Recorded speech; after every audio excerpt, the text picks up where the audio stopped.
So, Taylor, go Okay. ahead. So I want to preface this by saying I've never done this before, and I'm not comfortable doing this, but I'm going to do it. So I just kind of wrote everything. I'm just going to read it. That also brings up the fact I'm dyslexic, and so if I mess up something, that's my bad. But y'all are going to prepare with me for a while. Okay. So I spent my early childhood in the small town of Fulton, Kentucky. My family spent every Sunday and Wednesday at the local Southern Baptist church. I attended almost all church events. I was taught from an early age that Jesus was my savior, but I never really grasped exactly what that meant.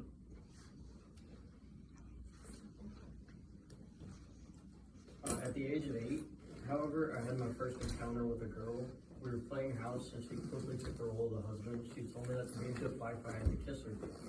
Scared and unsure of what to do, I ultimately said no, but I didn't tell anyone for fear of punishment. I was also scared and ashamed of the homosexual thoughts that it caused me to have. At the same time, I began to have the first feelings that I should have been born a boy. I spent my childhood outside with my brother playing football and army all day. However, when it came time to do things that girls were expected to do, I couldn't understand why I had to do it because I wasn't a girl, I was a boy. That same year, my parents sat me and my brother down and told us they were getting a divorce. This devastated me, and I quickly began showing signs of severe social and separation anxiety, as well as depression and obsessive compulsive disorder. Within less than a month, my mom had packed everything up and moved me and my brother down with her to Mississippi. We began attending the local Baptist church, and things fell back into a routine, every Sunday and Wednesday like clockwork. Everything was fine for a year or so until my best friend's older brother stepped into the picture. Only a year older than me, I was dared to kiss him one day, which I did, more scared of being called a chicken than I was of kissing a boy. I wish I could say things into there, but they didn't.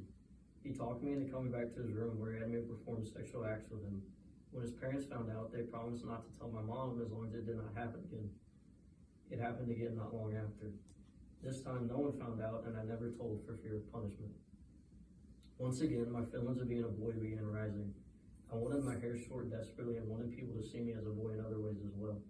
I spent all of middle school PE convincing anyone I could to play football with me because that's what boys did. I wanted more than anything to be like my brother. I wanted to be a boy. Freshman year of high school, I finally cut my hair short. That's also the year I came out as bisexual to my mom. It did not go over well, with the fight mainly boiling down to the fact that God condemns homosexuality in the Bible, and her belief that I was too young to know who I was attracted to. I also started struggling with severe depression and suicidal thoughts and ideations at this time that left me bitter towards God for everything he had put me through. I began getting into darker things almost as a way to punish my mom and to purposefully drive myself from God. After coming out, I faced bullying from my peers in school. The same kids I sat in Sunday school with would routinely call me gay slurs in the hallway of school.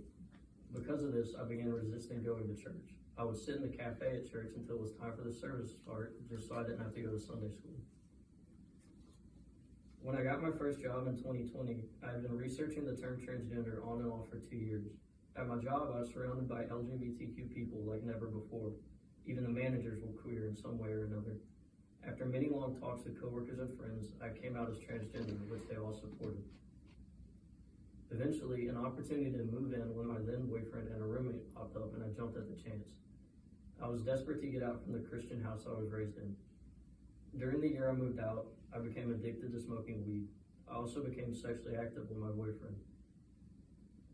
It wasn't too long before I was staring at a positive pregnancy test on the counter. Terrified, I asked my boyfriend what I should do, to which he responded that it would be fine because I could simply get an abortion. That was as involved as he ever was in the process. Scared, I decided it was my only option, and in October 2021, at the age of only 18, I took the pills that killed my 11-week-old baby.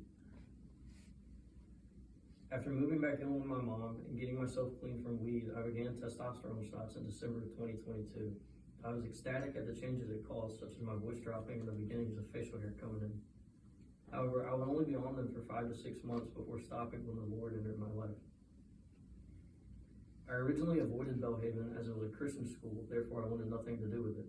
However, I gained free tuition when I moved back in with my mom as she works there, and I was not going to pass up a free bachelor's, so I started class in 2022. Because Belhaven is a Christian school, students must take Intro to the Old Testament and Intro to the New Testament.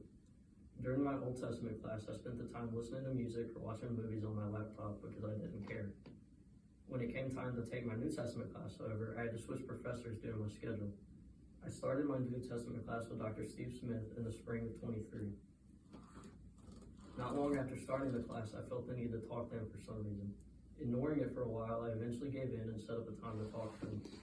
I told him part of my story, and in the end, my question was basically, was homosexuality and Christianity compatible?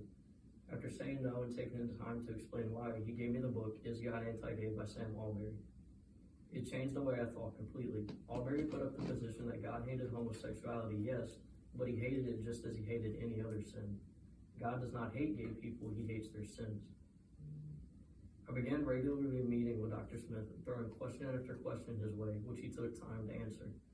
I also stumbled upon the book There Is a God by Anthony Flew. Flew spent over 200 pages presenting scientific and philosophical evidence for the existence of the Christian God. I read it in one night and walked out of the library fully convinced there had to be a God. This new revelation, however, opened back up all the things I had blamed God for over the years. It made me question why God would allow such bad things to happen to me. Dr. Smith's answer to this was to have me read Genesis 37 through 50:20. Genesis 50:20 reads, "You intended to harm me, but God intended it for good to accomplish what is now being done to saving your lives." This one verse became the first verse I have ever memorized. It has been a light in the dark for me when it comes to coping with what had happened to me as a kid. Eventually, I was invited to church by Dr. Smith. I said no at first, but eventually caved and said yes. The entire drive there, I was unsure of what I was doing and wanted to turn around, but I just couldn't. Something kept me going. As I was sitting listening to the sermon, something came over me in that moment, and I had to go outside to calm myself down. To this day, I still don't really know what it was.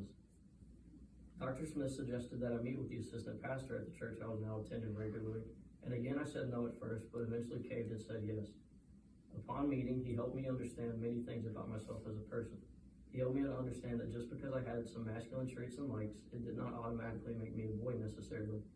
He also helped me understand that God made me female for a reason, and to truly honor him, I had to live how he made me. He had me read Psalm 139.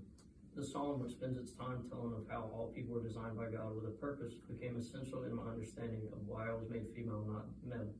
To this day, it's the most read and studied thing in my Bible. Mother's Day 2023, I walked back into my childhood church for the first time in years. My mom had been asking me to go to church with her, and I had finally relented. At the end of the service, I talked to the pastor there and told him that I felt Christianity might not be for me. He took the time to assure me that Christianity was for everyone, no matter how messed up they thought they were. The following week, I went back to my mom's church. I was standing and listening to the music when something hit me. It was an understanding that if they were to disprove Jesus' resurrection, they would have done it by now. It was also an understanding that if what I had just decided was actually true, then who was I to not drop everything and follow him? I pulled the assistant pastor out of that church out into the hall and gave my life to Christ in that moment. Just because I was born again does not mean everything has been easy. I still struggle with same-sex attraction and gender dysphoria daily. I'm still learning about things like the Bible and prayer. Even though I struggle, however, I can rest knowing that God has redeemed me and that I am made new in him.